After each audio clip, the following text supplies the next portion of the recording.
This is a Headgum podcast. Lovers' names carved in walls overlap, start to merge. Some of them underneath. Maybe they appear in graveyards. Maybe they fade away, weathered and overgrown. Time has told meaningful hidden words suddenly appear from the murk. Maybe they're telling us that the end never was, never will.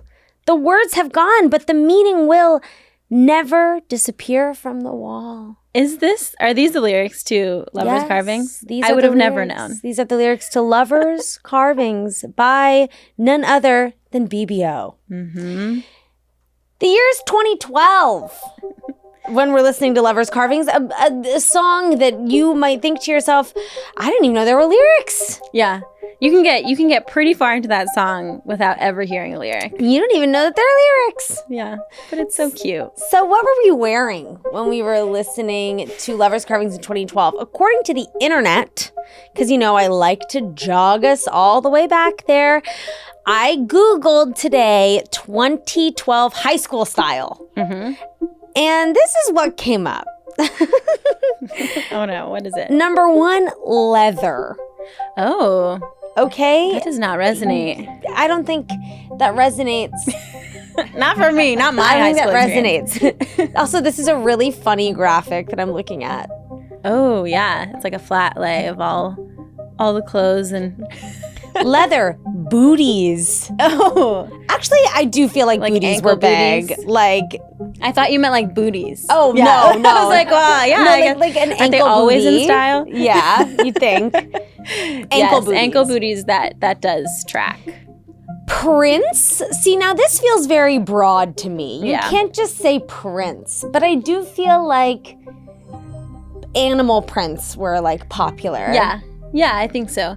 I mean, as I'm thinking about it, I'm drawing a blank. I'm like, was there a style of like the 2010s, the 2012? Okay, they say blazer, and I do think the blazers were really popular. Yeah, maybe for like people in their 20s. Okay, not to bring it about the co-host of your podcast, but I think Gossip Girl was very informative to girls being like, I want to dress like, yes. Anyway. Totally. Peter Pan collars. Oh, yes. Yes, I definitely had a cute shirt and peplums. Yes. I had a cute shirt. Peplums. This is like bringing me back. It was a pink shirt with a Peter Pan collar and a peplum. Well, you know what? Really going for it. I've decided that now I'm going to start the episode because I want to talk about your high school style. Okay. So everyone's like, who's talking? And my guest today is Sophie Ansari. Yes. And Sophie went to high school in Beijing, China. Mm-hmm, that's right. So we were wearing the peplum and the Peter Pan collar in Beijing. Yeah. I mean, Beijing is such a big city, right? Yeah, huge. I think it's like, at the time I was living there, I think it was like 22 million Is it the biggest city in China? I don't know. You'd have to fact check that. I mean, I think it's one of them. One of the top 5, probably. I really... Every city in China is big, though. I know, like, Tianjin is huge. Yeah. Beijing is huge. Yep. Hong Kong, obviously, but, Shanghai is huge. Shanghai. Yeah, Hong Kong, is it? Yeah. It's like Hong Kong, but Beijing. What was style like in Beijing? I mean, I went to an international school. Mm-hmm. So people who I was going to school with were from all over. A lot of people from Scandinavia for some reason. I know, yeah. Scandinavians in Beijing going to international school. Yeah. Now, honey, that's a series I would watch. Yeah. Yeah. Actually, I just had this memory come back to me with my sister. So I had a boyfriend in high school who was Swedish and very just like effortlessly stylish. Yes. And my sister said to me one day, she's older than me, and she was like, do you ever feel embarrassed? Just like that, like no context. And I was like, why would I feel embarrassed? She's like, well, Isaac just has such good style and you don't. And I was like, well, now I am. Yeah, now you're like, now that you put it this way. Yeah. Yeah. Wow. I love a high school boyfriend. Were you like super in love? I think so. Yeah. He was definitely my first love. But we broke up after, we continued dating after high school. And like he took a gap year and stayed in Beijing to learn Chinese. He went to like a Chinese university for a year to learn the language. And I was still in high school. He was a year older than me. And then I took a gap year after that. And I just decided like, this isn't what I want for my life. We have different goals, different visions. And I felt very mature making that decision. My parents called me the Terminator. They're like, anytime you like make a decision that you don't want to be with somebody and it's over. And I mean, maybe we'll get to this in our high school grievances, but I feel for him. Like it was like a really intense, loving relationship, and then it ended really quick because I was like, this isn't for me. I'm like going in a different direction in my life. But I kind of feel like all high school relationships, even like college relationships, I think kind of all relationships, they're all pretty abrupt unless you have one of these like really sad breakups, which like I've had one where like you both know the relationship is dead and you both are like very sadly being like, this is the end, like I'm sorry. Like otherwise it is kind of this abrupt thing where one person does kind of have to be like, this is over and I'm really sorry. And it's jarring because it really, you need to grieve that person and you need to grieve the relationship being over. And when you're a teenager, it's so hard because you haven't collected enough experience to know that like you're going to be okay and you'll fall in love again because you just don't have that perspective yet. Yeah, I agree. I think we've talked as adults and we've settled, you know, I've apologized for the way I ended things and being like, I think in high school I felt really principled. And so I would like make decisions based on principle. But you know, it's kind of like my husband talks about how like sometimes he feels like a college kid discovering communism for the first time. They're like so intense about something that they've like just started to learn about. That was me in high school. I was like I felt really like I knew what I was talking about. And were you very like righteous? Yeah. I feel like I was really righteous looking back. Well, and I could have settled. I could have chilled out. Well, I think that teenagers, like generally speaking, are pretty extreme. Yeah. Like one way or the other. Yeah. It just is a matter of like how you express those feelings and those urges. Yeah. But I do think I kind of am obsessed with the idea of like morally like correct and morally astute or whatever teens. Yeah. Yeah. Because I was so not like that. Really? What were you like? Oh, God. What was I like? I don't know. I was like, I really hated school. I had terrible grades. Yeah. I loved people. So, like, I loved to, like, socialize and, like, you know, get to know people and chat. I was, like, broody and artsy, too. I think I, like, loved being like tortured. I don't know. I also was like, I smoked a lot of pot. I drank. I was like smoking cigarettes and like listening to like, you know, the Pixies and like, you know, I was like, oh, that was like very me. And I hated rules, but I also like was scared of getting in trouble, if that makes sense. Like from your parents or from like authorities no, I didn't at really school? give a fuck about no. My mom scared the shit out of me. Really? In a good way. Yeah. Like not in a bad way, but my mom scared me. So like I never wanted to disappoint my mom. I had a very fraught relationship with my father when I was a teen that made me be like, fuck you. Like I would like buck up against him all the time. So I became like very fearless of like of authority, I guess. Like I was not scared to question and like poke holes, which I think is actually a good thing. Yeah. But like I was never the kind of kid that was like, fuck you, like I don't care if I get caught. Like I was definitely like, I don't want to get caught, you know? Like I'll do the bad thing. I just don't want to get caught. But that's such an interesting dual feeling. Yeah, but like, I don't know. You know, what is bad? I knew kids that were doing really bad things. Yeah. I never fucked with that. Yeah. Like but at the same time, I also never like really got on with the kids that were like, this is how things are supposed to be, and like this is what I'm going to do. I wasn't like that. Let's like as we were talking, I was like, wait, I don't think I was actually that righteous. Picture.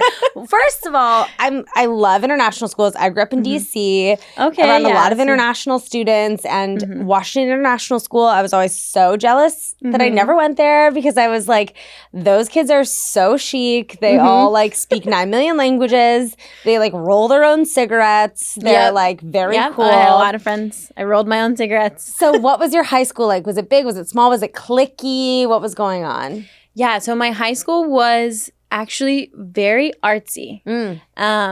It wasn't an arts high school, but I had been to many international schools leading up to that one, and it was just like a different ball game. It even looked beautiful. Like there was a koi pond running through it and like bamboo forest in like the courtyard. Yeah, it was a beautiful school. They really encouraged art, which I loved. Now I'm an artist. What was I like in high school? Paint a picture. I feel like I had 3 different high school experiences, and I was very influenced by friends. So like the first year and a half of high school, I was friends with this girl, Emily, from England. And she was just like way more mature than I was. And we would go, she like taught me how to smoke a cigarette. Classic. We would go after school to Domino's and like order some garlic knots and sit in the back. They had like a little back patio and just smoke cigarettes and talk about life. I love that. A little garlic knot and a cigarette. Yeah. People say cigarettes and coffee. No, cigarettes and garlic knots. Try it. Yeah.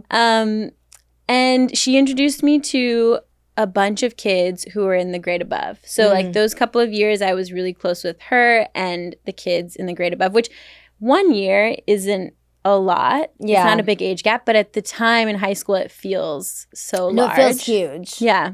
It feels huge. Yeah. I am currently like writing. I was writing a story down the other day that I thought about how I lied to these. I was 14 and I lied to these like 15-year-old girls that I was 15. And in hindsight, it's like, why did I do that? No, well, it's such you a big do deal. that because when you're 14, you just finished 8th grade and you're going into your freshman year. When you're 15, you're going into your sophomore year. So there does feel like a huge cultural divide. Yeah, so much is happening each year of that time period that it really is. There is a big difference between each year, I feel like. So that was my experience in the beginning of high school. And then I became friends with someone named Camilla who was very artsy and very much more innocent. And then my high school experience shifted. We would like spend time in the darkroom at school together. We would like go out on adventures and take film photos and go back to school and develop them. And like that was our identity. We were like it was like, so part of my high school was like tortured artist identity. And then I love that. Yeah, and then my last year, because the darkroom for me was really like my safe space. Really? Yes. Yeah. You were a photographer. It sounds so emo, but like it really, that was like, it was what I was good at. It was where I was alone. I didn't have to like memorize anything like in school, like in class, and I could just be an artist. Yes, I know. So I felt the same way. Yeah. I loved art. I loved film. I took a film class in my last 2 years of high school, and I wasn't very good at it, to be honest. But I loved it. And then my last year of high school, I had a different best friend, and she was the daughter of the Danish ambassador in Beijing. Yeah, it was. Oh my gosh, she lived at the embassy, and so it was like a really sick house, and she had their kitchen, is meant for events and stuff like that. It's like a commercial grade kitchen. Yeah. So she actually grew up in DC part of the time, but then she moved to Beijing.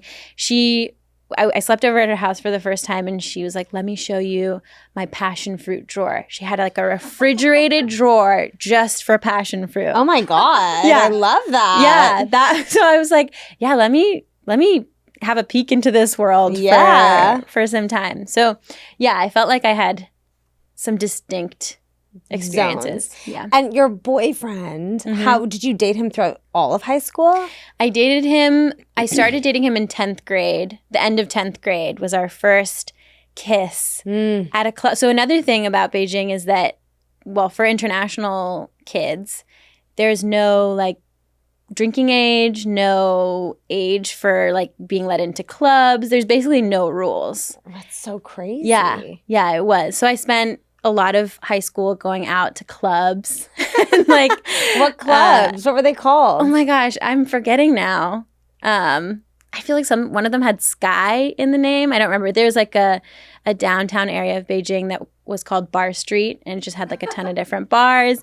I was there like at 15, 16. Funny. What were you drinking? I didn't try drinking until I think I tried it once and I hated it. Yeah. I hated not like being in control.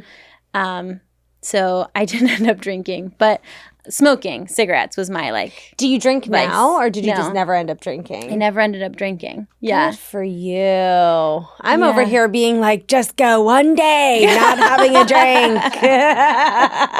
I'm like, one day, Greta, it's not that hard. Yeah. Well, I tried it. So I actually, the first time I tried drinking was when I was friends with this girl, Camilla, who was like super innocent, and she hadn't had any alcohol at that point, and I got drunk for the first and only time. And we were sleeping over at my house that night, and we went home, and my parents were pretty strict, and they could sense something, I think. And then I woke up the next morning. My phone was not in my room. They had like taken my phone and read through my texts, and I had texted Isaac, who was my boyfriend at the time, and had told him like, I did a bad thing. I don't know what's going on. I feel weird. You know, he wasn't at this party. And so they saw my texts to him and knew that I had drank. And so I woke up to just screaming, oh no, get down here now. Yeah. Okay. So I think that might have also been shade part of on it. your parents. Yeah. But like, that's really messed up that they read through your texts. Yeah. I mean, yeah.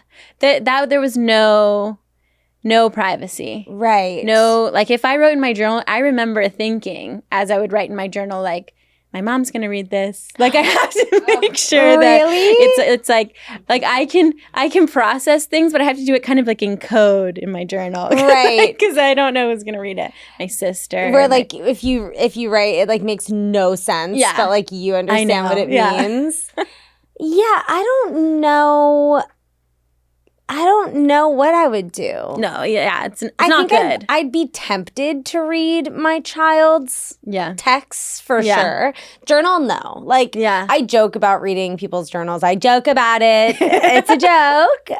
But like, I don't think I could actually read my kid's journal. Yeah. Like, I think I would feel guilty. Like, I would feel bad. Yeah. Because if people were to read my journal is actually so pathetic. My journal is like low-key actually embarrassing. What are you writing in there? Oh, like, I really hope my dreams come true. Aww. Like today was a bad day, but I know bad days happen. That's like my sad journel. Yeah. It's mature. Yeah. But like, in high school, I had the opposite feeling, though. In high school, I was like, journals are fucking losers. Yeah. I'm not keeping a fucking journal. In reality, I was just lazy. That's fair. I was just like lazy, too lazy to write, probably. You're like, I'm just going to take my photos. I'm going to go to the darkroom. Exactly. That's my journal. Exactly. That's my visual journal. Yeah. So you only tried drinking once. Yeah. Well, I tried it twice. I remember I was at a birthday party and there was like a toast. And everyone knew Sophie doesn't drink. Sophie doesn't drink, doesn't do drugs. And so But you smoked cigarettes. I smoked cigarettes, yeah. Well, in China, everyone smoked cigarettes. Totally. Like there were also no laws about smoking inside. So people were smoking at your school? Not at my school. No. They did draw some lines. Well, you never know. Like we had smoking lounges when our parents were in school. Yeah, no, but like restaurants and stuff. Like I remember going to a Chinese restaurant right next to our school after school with friends and stuff. And it was just filled with smoke. Everyone was just smoking there. Like kids and... Did you feel... So before you lived in Beijing, you were in Where were you living before Beijing? The Philippines. The Philippines. Yeah, Manila. So you were kind of bouncing all over Asia? Not just Asia. Asia was like my formative years. The Philippines and China were – the Philippines was 3rd grade through 8th grade, and then China was the middle of 8th grade through until I graduated. Yeah. Did you feel – I mean, I guess you were always at international schools, so you were around so many different kinds of people, but did you feel the broader like cultural shifts in all of these places that you were going to? And do you feel that like informed a different – like when you think about your friends who went to high school in the U.S., do you feel that you had a jarringly different high school experience to them? Yeah, in a lot of ways, I think so. Like, for example, the fact that there was no drinking age for international students and I was going to clubs. Right. And that's where I had my first kiss with Isaac, which I think I've told so many stories and like stopped telling them halfway. No, so I'm sorry. I need to hear about the first kiss with Isaac. Let's go back to the first kiss with Isaac at the club. Okay. Well, what were you wearing? Do you remember what you were wearing? I don't remember what I was wearing. Maybe something with a peplum. No. Yeah, Hopefully not. Hopefully a peplum Peter Pan collar. I had this like red dress that I loved to wear. We discussed this before we started recording, but I developed quite early and quite quick, and so I felt like there were a lot of things I couldn't wear because of my chest. And so when I found a few things that I could wear that like I felt were cute, but I, could still wear a bra. Yeah. I would wear them to death. Wait, I literally just noticed that you had big boobs. Yeah. I try, I'll try to hide it. What? I mean, sometimes like, what? I'm just being honest. Tevi scolds me. I'm just like, I literally just noticed. They were this size when I was in middle school. And it's hell. It's hell. It's hell. I would cry to my mom. I would like put my head in her lap and cry like, let me have a breast reduction. How do you feel now? Do you want one now?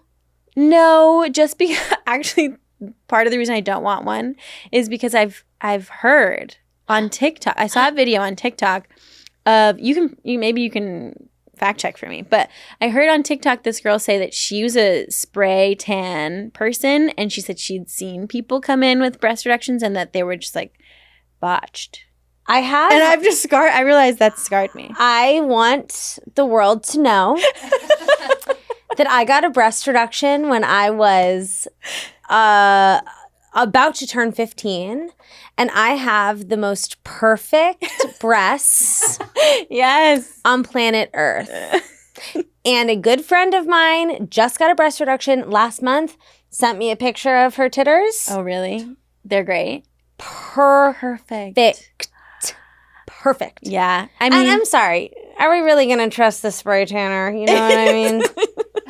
Yeah. No shade to the spray tanners. We need you. Yeah. It's a public service.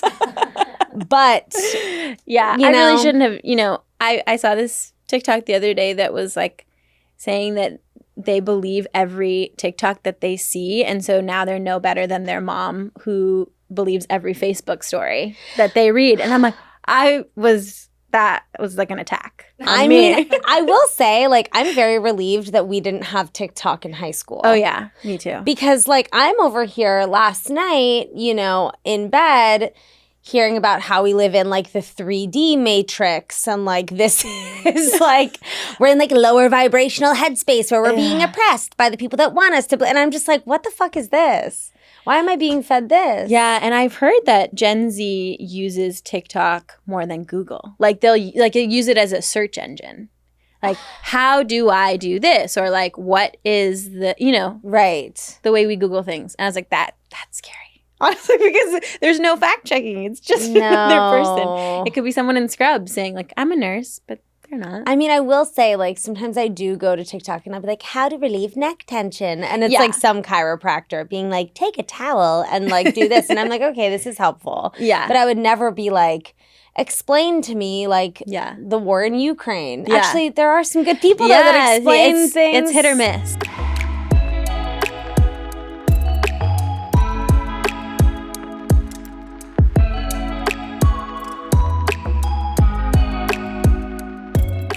And we're back. A question from Tevi, my producer, is why were you in international school? Why were you growing up all over the world? What was happening? Yeah, so my dad worked for UNICEF my whole life, the United Nations Children's Fund, and they make it hard for you to stay in a place longer than 5 years. I'm not sure exactly why, but yeah, we moved around every 2 to 5 years. We just moved to different offices. I remember when we were little, or when I was little, having like the UNICEF coin boxes. Yeah, that's most people's connection to UNICEF. I mean, I guess I've never really met anyone that's ever worked for the organization other than they do a whole bunch of other stuff besides the coin collection. So your dad collects coins. Yeah, I know. Honestly, I feel like some people have asked me that before. No. Yeah, they're like, is he involved? Is that what his is he counting or you know? Like, so does he talk to Angelina Jolie? Like, isn't she? He does talk to because he did communications. So yeah, he did talk to a lot of UNICEF ambassadors or UN ambassadors. Messi. Okay. He was like, helping. Messi came to visit Beijing at one point, and he was like the liaison. So he's had some cool experience. I mean, he's done way cooler stuff than talking to Messi. I mean, Messi's cool. Yeah, no, but he's done really cool stuff. Like, when we were in China, one of his biggest projects was around encouraging breastfeeding because formula has like a big presence in China and is marketed as better for babies, and not that it's not great for babies, but it would put a lot of families in debt, like in the Philippines and China. Anyway, so a lot of his work was around like campaigns around breastfeeding, creating safe spaces for mothers in public spaces to be able to breastfeed, and yeah. Does he still work for UNICEF? He just retired last year. Mazel tov. Yeah. That's so interesting. Do you think that having your dad work in such like because going back to the conversation of like being like a righteous teenager, do you think that informed some of your like moral rootedness? Yeah. Does that make sense? Yeah. Sure. My perceived moral high ground. Yeah. Probably. And I think also my friendship with Camilla. Camilla was really into, like, we joined the Global Issues Network at our school. We volunteered on Saturdays to teach English at a school for migrant children down the street from us. I think it was my friendship with Camilla and also, my dad's influence for sure. So you were a club person in school. Yes. You were very involved. I was. What were the clubs we were in? What was happening? I feel like you're giving me fencing. Like, fencing? Were you? Yeah, no, you're giving me no. fencing energy. I was. What? Maybe that's just me watching too many like teen movies. But whenever I think of like international, like chic, it's there always was no like fencing. Someone that fences. Yeah, I get the picture, but no. I did do. I mean, what I was describing earlier of like. I did a lot of things, and I feel like I never kind of went deep on any of them. Like, I played soccer, and I played softball. I played rugby. Whoa. I played rugby my senior year, and I got injured like halfway through the season. I was like, thank God. I don't want to play that. Intense. Yeah, scary. Really scary. I know nothing about the rules of rugby, specifically women's rugby. Yeah, I mean, I barely know. Is it like the same as? It's the same. It's like, and it was like full on tackle rugby. You know, like you'd like use your shoulders. So I dislocated my shoulder, and when you dislocate your shoulder, first of all, the only thing to do is like pop it back into place, which is awful. But also, it is easy for your shoulder to become dislocated for the rest of your life. So I have had like a chronic injury because of that one season of rugby. Yeah. But I do like it as like a claim to fame. Like, yeah, I played rugby. I mean, it is cool. Into it. Yeah. And the outfits are cute. Yeah. The striped shirts and whatever. Yeah. I love that. But I couldn't tell you about the rules. Yeah, no. You're like, I just wore that nice little shirt and then I dislocated I was pretty fast. So That's good. You know, I was on the wing and I would just like go up and down. Yeah. Soccer also makes sense. Yes. Soccer, softball, swimming. I did it all. Except fencing. Yeah, except fencing. Did you do theater at all?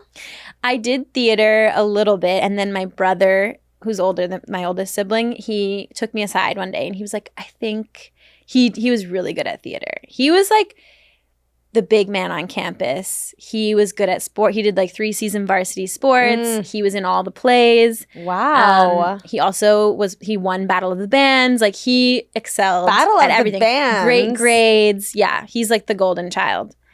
He sounds like a loser. Yeah, total loser. No, that was the problem. He was cool too. Like it was not fair. And he took me aside one day and he was like, I don't know if drama is your forte. I think maybe you should try film. And so I was like, I think you're right. Oh, okay. Yeah, so I did drama for a little bit, but it wasn't your thing. It wasn't my forte. And then you were in clubs. Yeah, I did like Global Issues Network, which was basically sit around with a bunch of kids and think about what the world's issues are, like climate change. And you go to like a summit every year to where? It was in a different place each time. Like one time, actually, I went back to the Philippines. It was at a school in the Philippines. I think one time it was in Jakarta in Indonesia, Hong Kong one year. And I mean, we didn't like do anything to solve anything, right, but yeah, it's still like critical thinking. Yeah, it's just crazy to think. I mean, it's it's so exotic to me to think about like being in high school in Beijing and going to Jakarta for like a school trip. Yeah. It's yeah, like, it was crazy when I think, and often I actually don't talk about it because the experiences I was having feel, if I put them in the context of like school in the U.S., they feel wild. Like what's the most wild thing that comes to your mind? Like, like it was normal among listen. If you're working for UNICEF, you're not making a ton of money, right? But I was going to school with people who were like children of ambassadors, or their parents were working at big banks. So there was a lot of money around me. And but it was also quite normal to have like a chef or a driver and a house cleaner. I remember my sister one time when we moved to Beijing, a couple weeks after we moved, someone invited her on their private jet to go skiing in like the north of China with them. Did she go? She went. Yeah. My sister had like those kinds of experiences of like, peeking in on people's wealth. You're like, where's my private jet? I was not on any private jet. Yeah. But yeah. I've always wanted to go skiing in Japan. Oh, Have you ever gone skiing in Japan? No, I've never gone skiing in Japan. I went skiing once in Beijing, like on like a mountain with like fake snow. Yes. That was my only experience with skiing. I love that. Not my sisters. Yeah, not your sisters. Are you the youngest? Yeah. Oh, me too. Really? I love being the youngest. I love being the youngest. Me too. I feel like I want to have kids so that I can have a youngest. You know, it's so funny. I said I love being the youngest, and you said me too. And then you said I love being the youngest, and I said me too. It's really the best. It's really fun because, like, it's my world, and everyone else is just living in it. Exactly. And, I mean, my brother is the golden child, like I said, but that's too much pressure. I never had any of that kind of pressure. Oh, no. Like, my brother has a different mom than me, but I view him as my brother. Yeah. But, like, my brother was super smart, and my sister was super smart. And my sister was also, like, an equestrian and, played field hockey. Fencing? She didn't do fencing. But she was, like, very well-rounded like that. Like, whatever. Played the cello, like, all this shit. And then there was me. Yeah. And I just beat my drum to the tune of my own horn. But you were, like, an artist, and I think that's super cool. Yeah. Yeah. Did your family think it was cool, or were they kind of worried about you? No. I don't know. Like, here's my question. High school is cringe. Yeah. We can agree on that. So it's like, yes, I was an artist. I have the work I made. It's bad. Yeah. you know, and like it got better when I went and I studied it in college. My work some of the work that I made in college, I actually like really like. Yeah. A piece of it hangs in my house, Aw. like that I like it so much. But like the shit that I was doing, and I mean, first of all, I was so horny in high school and I was so boy crazy in high school that like half of the reason, it's so predatory and weird, but half of the reason why I even like got into photography was so that I could like go up to hot boys and be like, can I take your photo? You know what I mean? That's so funny. Well, it's just like, it was always for something. Like, I think, I don't know if I ever, I think I was authentic in like my constant search for something, but I was never a teenager that was like super grounded in, I don't know, that's an incomplete thought, but like some teenagers would be like, I love this is my thing. This is my thing. And like for me, my thing was always kind of determined, sort of like how you went through iterations with friendships. My thing was always determined by like what serviced me being horny. That's so funny. Did you have a boyfriend in high school? Oh yeah. Yeah. I had like a million. Yeah. But it informed like what music I would like or like how I would dress or like what I would the films that I would watch or like, you know, and I had, my boyfriend my sophomore year of high school was the hottest guy I've ever dated. Wow. He was so hot. He still is so hot. Shout out to Patrick. I'm not going to say his last name. I'm just going to say shout out to Patrick. You are so hot. You are still so hot. I found you recently. That sounds sketchy, but I found you recently and you are still hot. He's so hot. He absolutely goes off. And then he does. And then junior year... Oh, and then I have boys that I was like obsessed with in between, but like they were all kind of losers. And then junior year, I dated the absolute king, Mickey. Shout out to Mickey. Love Mickey. He's a great guy. Aww. The only one that I'll say, actually, Patrick's a great guy too. And then my senior year, I dated a guy, and by the way, I was like sickly in love with my junior year and my senior year's boyfriends. Yeah. Like sick. That makes sense. Love sick. Really? Yes. And that defined, I think, a lot of my high school experience. Yeah. So why were you lovesick? You just were so in it? Were you just an intense the tables person? are turning on this episode. Sorry.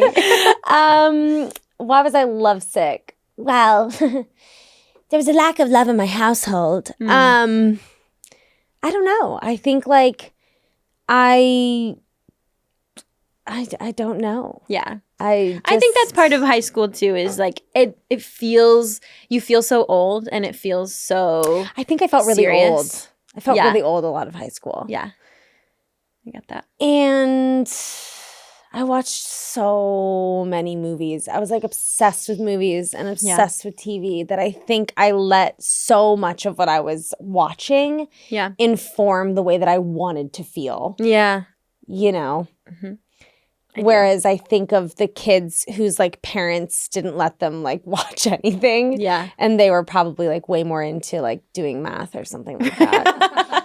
And I was like, for them though. I just wanted to like be in love and have sex and like and like feel feelings. Yeah.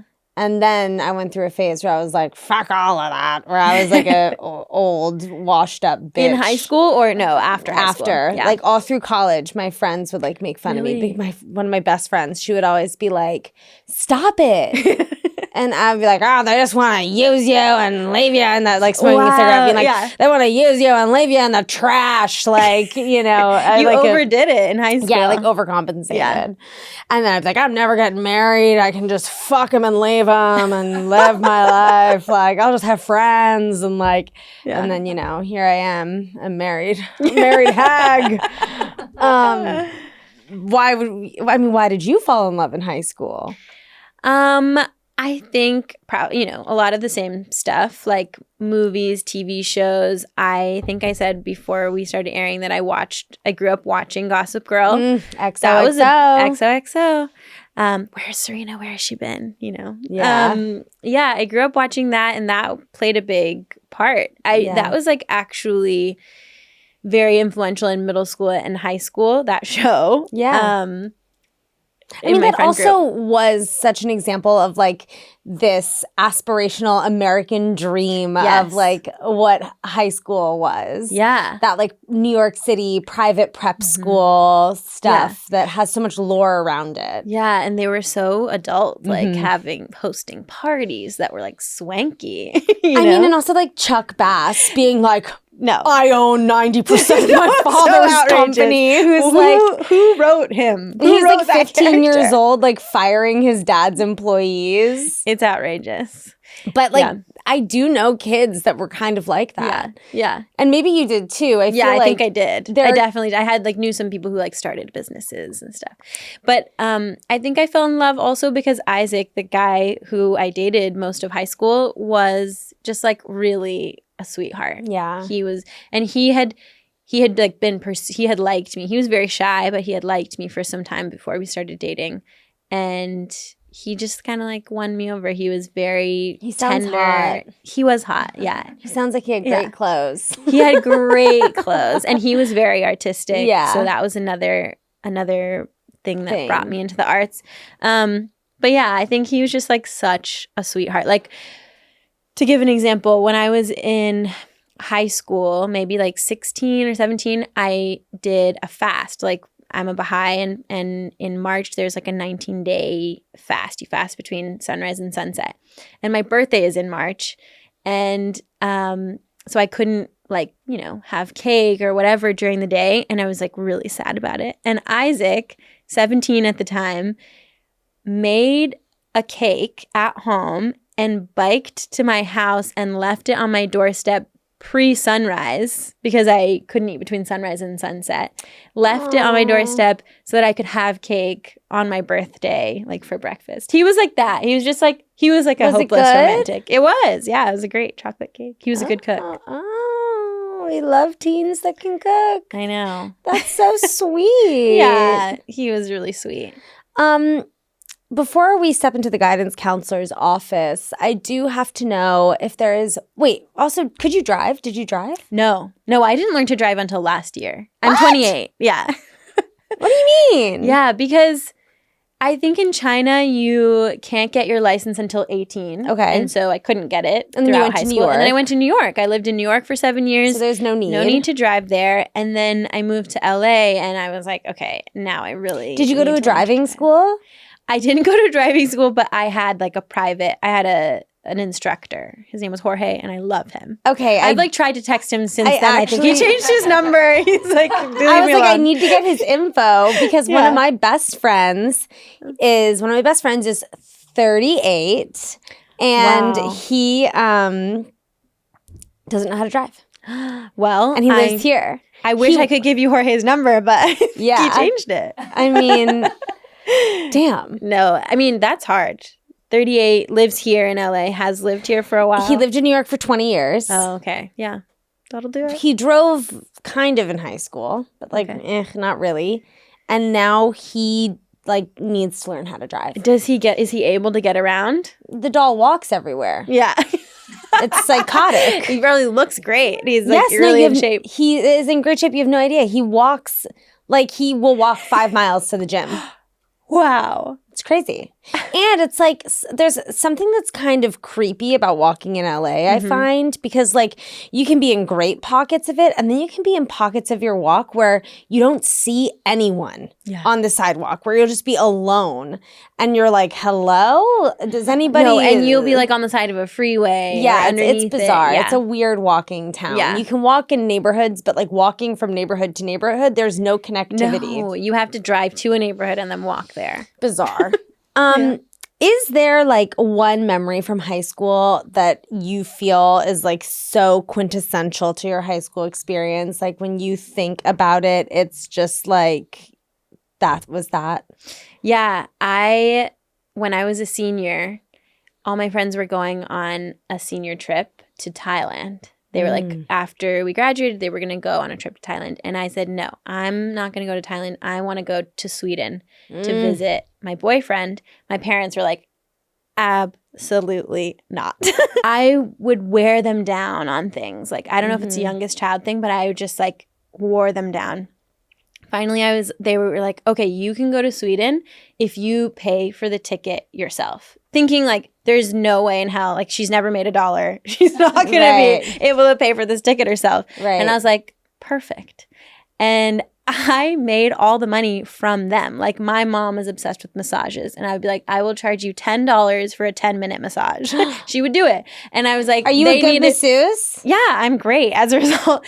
But like they needed our family photos. They wanted them scanned. And I was like, I will scan them for $1 per picture. That's so funny. Like my rates were high. And I ended up just like scrounging together $800, which was the price of the ticket. That's expensive. Yeah, from Beijing to Sweden. It's a long way. Yeah.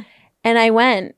How long did you go for? I think for like 2 weeks with his family. Fun? It was so fun. We're in Sweden. Yeah. He's from Stockholm, but we went to like. He had like a cousin who had a summer home on an island in Sweden. Apparently Sweden is the country with the most islands in the world. Isn't that crazy? My cousin lives there. Oh, really? She lives in Malmo, oh, where my gummies are from. Yes. If anyone from Kolsvart Gummies is listening to this podcast, please consider sponsoring us. I am very addicted to these gummies. They're delicious, and I thank you for your service. And I love that the fish that you chose for the elderflower is heinous. And it honestly makes me want to eat them more. So thank you so much. Anyway, well, that's a sexy little trip that you went on. It was a sexy little trip. But yeah, I feel like me wearing down my parents, them telling me no and me being like, let me show you, was very quintessentially me in high school. I love that. Yeah. I love that. Knock, knock, knock. Is it a door knock I hear? Why, yes, it is. Welcome to the High School Guidance Counselor's Office. I'm your high school guidance counselor. In this segment of the pod, you get to air your grievances of high school past. You get to, apologize to someone, say fuck you to someone, whatever it is that's kind of, been on your mind over the past now 11 years. You get to just free yourself of. Wow. I'm so lucky. Yes, you are. There's so many. Really? I could go in so many directions. Yeah, totally. And we take multiples in this office. I could go with things I want to apologize for or things that I want to say fuck you for. We can do one of each. We can do two of each. Oh, wow. Well, I think I'll go with the latter. When I moved from the Philippines to China when I was in 8th grade. So I guess this is the middle of 8th grade. And like I said, I developed early. I had large boobs. And there was a girl who was at this new school that I was at. And she started a rumor that I got my boobs done, that I had a boob job at 13, 14. And it really messed with me because it was like something that I was already so self-conscious about. And because I developed so quickly, I had stretch marks on my boobs. And I know that. Yeah. And I was like, it was something I was embarrassed about, insecure about. I had a comment from one friend about my stretch marks, like being horrified by them. And then there was this girl who was using that against me in like a totally new way. It just felt like I couldn't catch a break, Right. And so to her, that was her name. Yeah, I've never said that out loud. First and last. Wow. No, we can bleep that out if we want. We can bleep it. It's too. My elementary school bully, her name is too distinct as well. Yeah. Like, why can't our bullies just be named like Sarah Adams or something, Ungoogleable. And there are a million that would pop up. No, I do feel for her. I think she's had like a rough go of it since high school, but you reap what you sow. Well, look, the thing about being bullied it's like, it is so frustrating. Yeah. Because you're like, no one's listening to me. Like, I don't have fake boobs. Yeah. I wish. What? Yeah. I would like to get rid of them. Yeah. Yeah, I know. And I feel like the thing is that adults, once you're past that time of life, you realize how like much of a blip it is. But then so a lot of the advice that you're getting from adults is like, it'll pass, it'll be fine. But you're like, but it's not right now. Like in my present, I don't have, again, like that perspective. Yeah.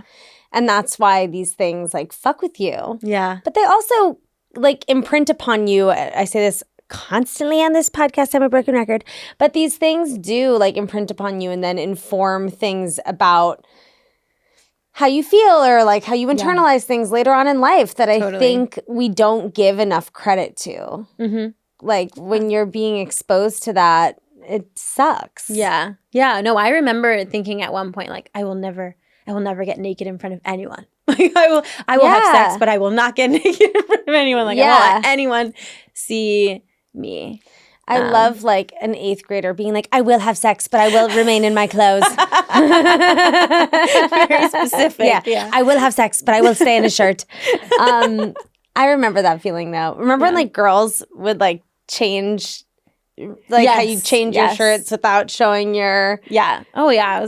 Did that for a long time. I think I actually did it in this office like 2 days ago. Yeah. But that's like, those are skills that like we learn because we have so much shame. Yeah.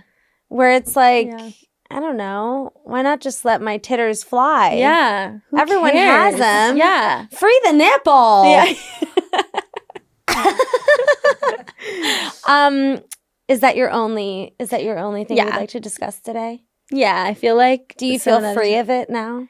Do you feel like this therapy session of 4 minutes worked to erase honestly, the trauma someone that you should endured? pay you. Yeah. Honestly, you know that she was probably just really jealous. Yes, for sure. I think what had happened was that her long-term boyfriend, he was assigned to be like my peer, to like show me around. I was a new student in the middle of the year. So like, he was assigned to me. So we were spending a lot of time together. I was not interested in him at all. He was ugh. He was not cute.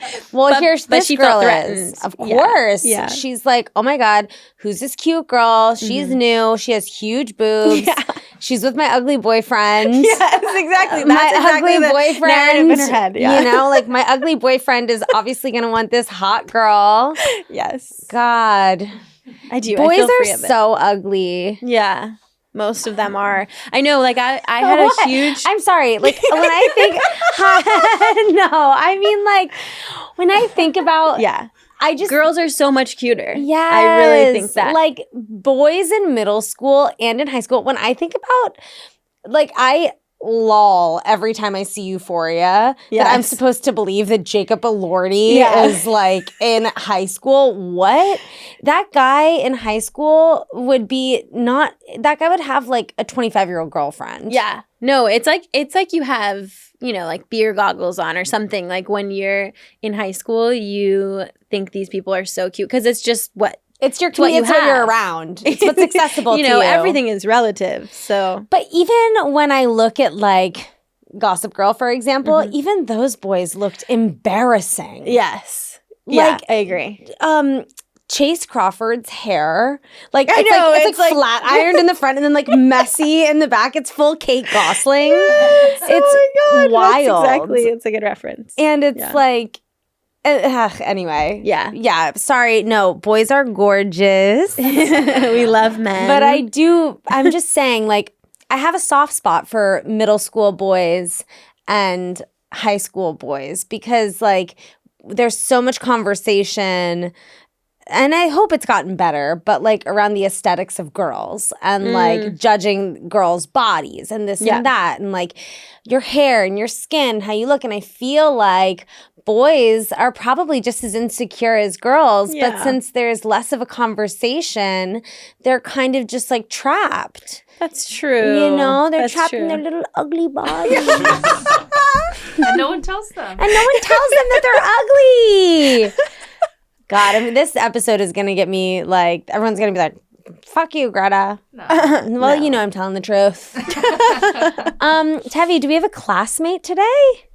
We do. This is actually our second time. We have a second Submission. writer? Yes. Okay.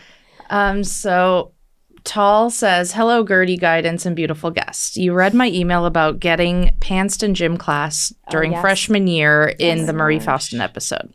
Since I said fuck you once, I felt compelled to write in with an apology.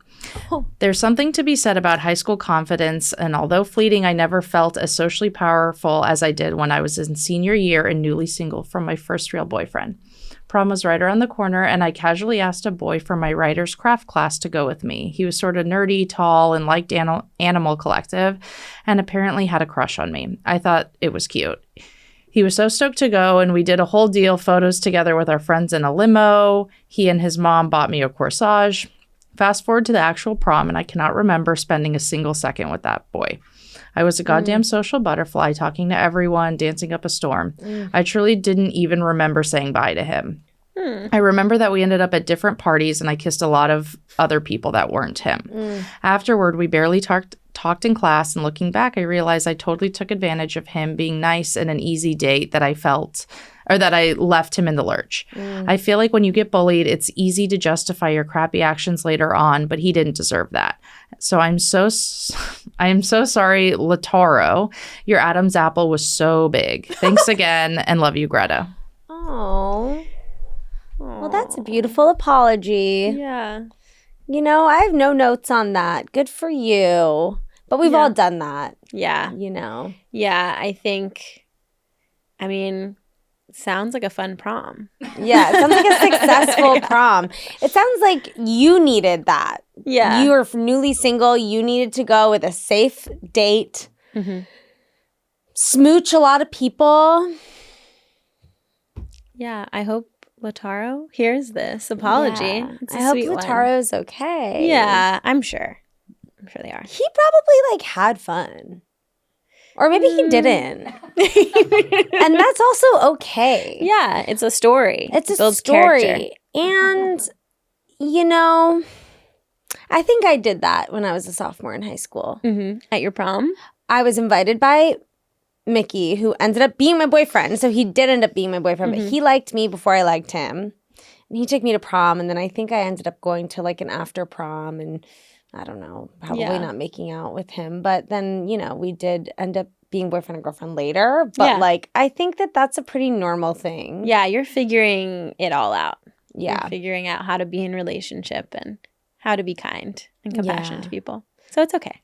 We forgive you. Yeah. On behalf of Lataro, we forgive you.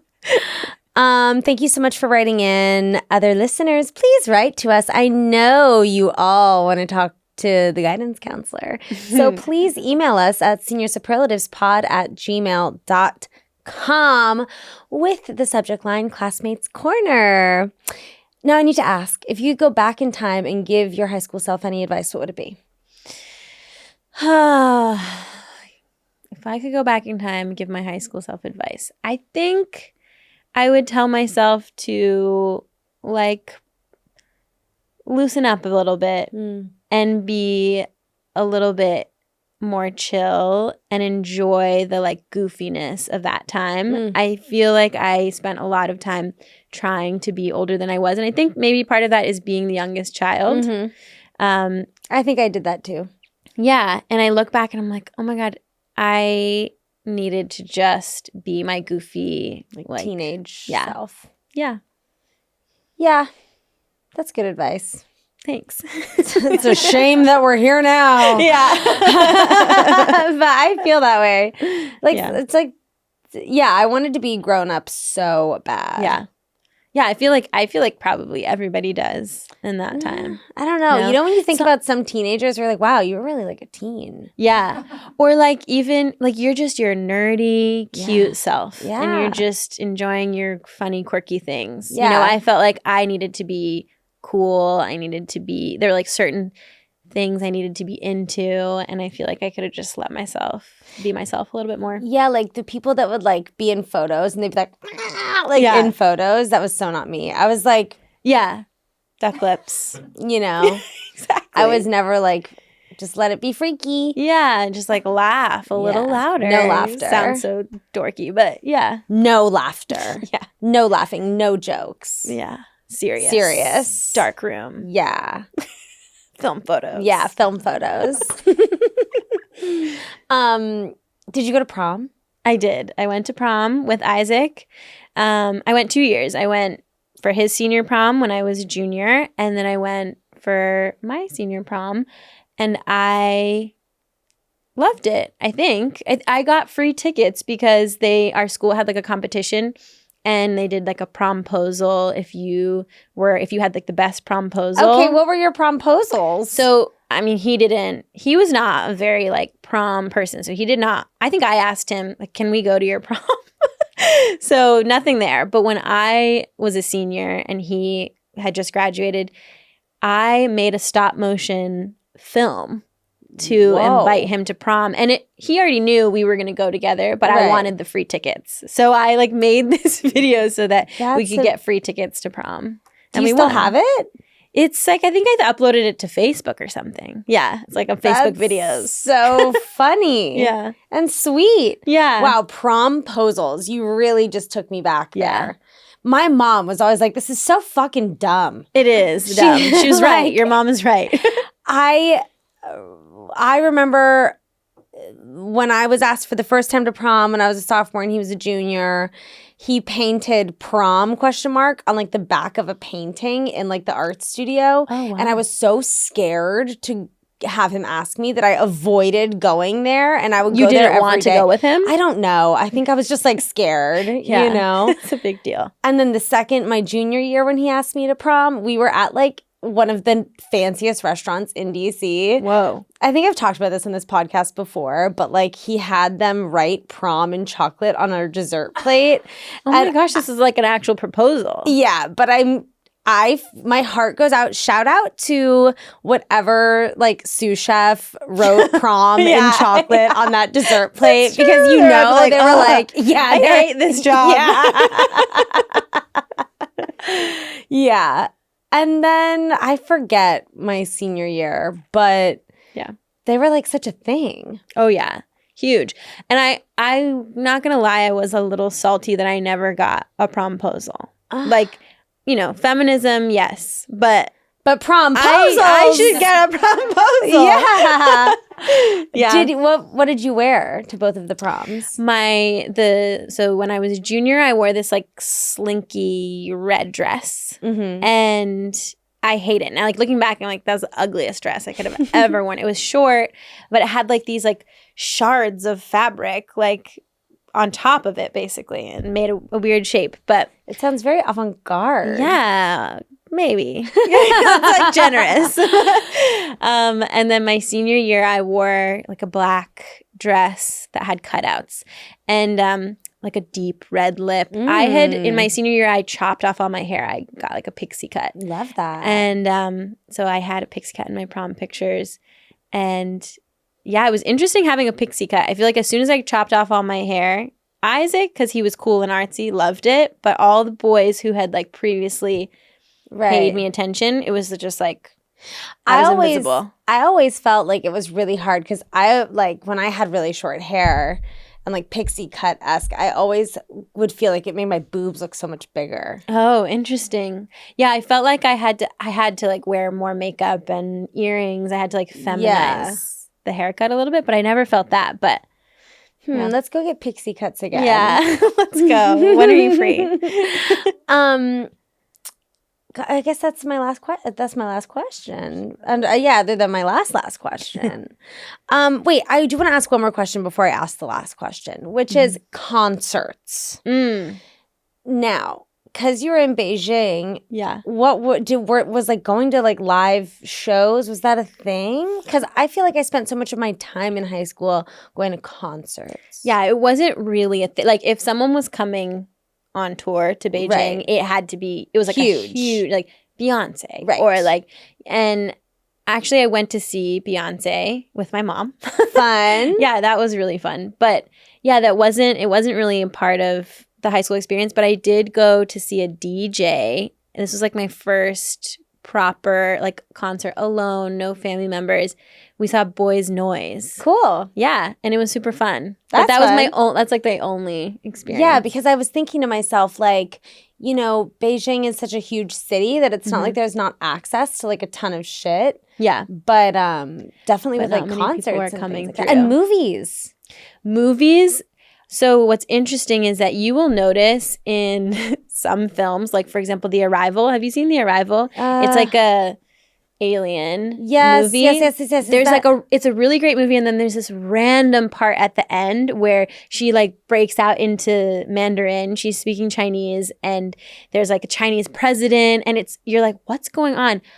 Movies, a lot of like American-made movies, if they wanted to be played in China, because only one English-speaking film could be played each month in the country. Like they wanted to promote Chinese film, Right. and so they would only allow one American movie a month.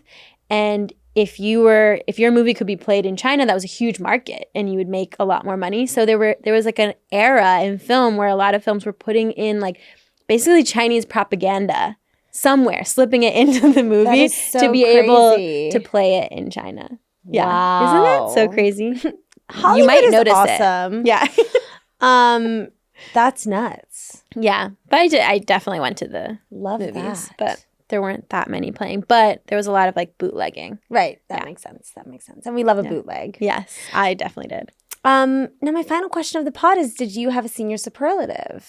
Was that a thing? Yeah, we definitely had a yearbook. I can't be 100% sure, but I'm pretty sure it was most talkative. Love that. Yeah. That makes sense. That was like every report card, every parent-teacher conference, everything was like, she's great. We love her. She's too She's too Talks chatty. too much. Yeah. That was my You thing. know, and here you are talking for a living. Exactly. If they That's could see me good. now. Yeah. I talk into a microphone for hours on end.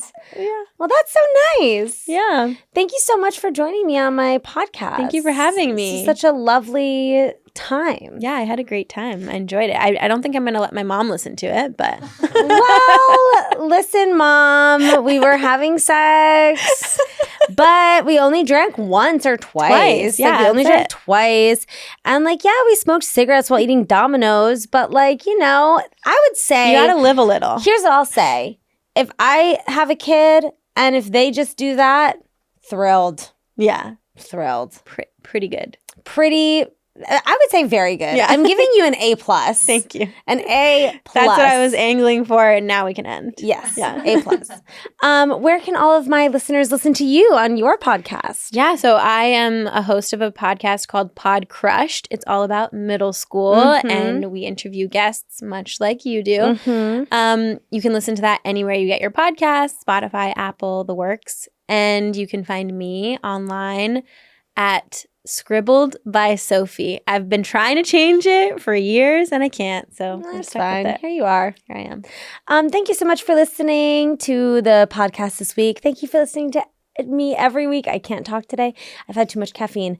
Thank you for listening to me every week. Thank you for subscribing. And if you haven't subscribed, subscribe. And this is what I need to start doing. I need to start promoting London. If you're in London, if you're in London town, I'm going to be there performing at Soho Theatre February 16, 17, and 18. Please, for the love of Christ, come and see me. I would love to see you. The shows are going to be really fun. I'm an amazing comedian. I'm an incredible performer. Some say once in a generation. So come see me. It would mean so much to me, if you show up. And that's it. And, as I say every week on the pod, stay cool, never change. Until next time, ciao. That was a Headgum podcast.